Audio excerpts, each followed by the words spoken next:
আসসালামু আলাইকুম। আমরা যেখানে আছি, যে লোকেশনটা হচ্ছে আবুধাবি সাদি আয়ারল্যান্ড।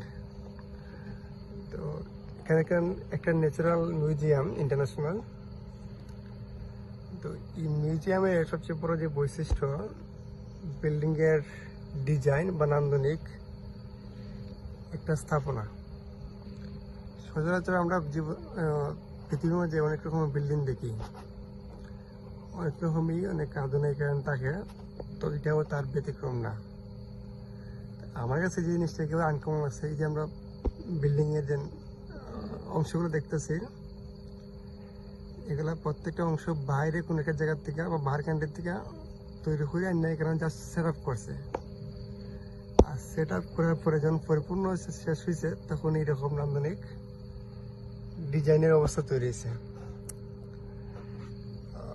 আমরা বিশ্বাস করি বর্তমান জামানায় সম্পূর্ণ এআই দ্বারা নিয়ন্ত্রিত। তো এটা বিশ্বাস করে যায় এটা আসলে এআই দ্বারা নিয়ন্ত্রিত না, এটা সম্পূর্ণ মানুষের মাথায় বা ইঞ্জিনিয়ারিং চিন্তা চেতনা থেকে এটা নিয়ন্ত্রিত বা এরকম ডিজাইন করা হয়েছে। আর বিশেষ করে যে বাস্তবায়ন করছে, তারা তো আর এআই আসলো বা কম্পিউটার আসলো না বা রোবট আসলো না, তারা মানুষই আসলো। তো মানুষের মাথার ব্রেন বা চিন্তা চেতনা, ইঞ্জিনিয়ারিং কতটুকু সীমাবদ্ধ, এটা একেবারে অপরিসীম।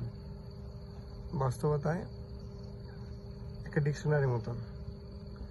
যেহেতু আমার কাছে অবাক বা আশ্চর্য যে বিষয়টা আসলো, এই বিল্ডিংয়ের একেবারে আনকমন ডিজাইন, যা যে কেউ প্রথমবার দেখলে পরে মুগ্ধ বা অবাক হওয়ার মতন, অবাক না হইয়া পারার মতো কোনো কিছু নাই। এটি বাস্তবতা। যাই হোক, সবাই ভালো থাকবেন, মতামতটা জানাবেন। ধন্যবাদ।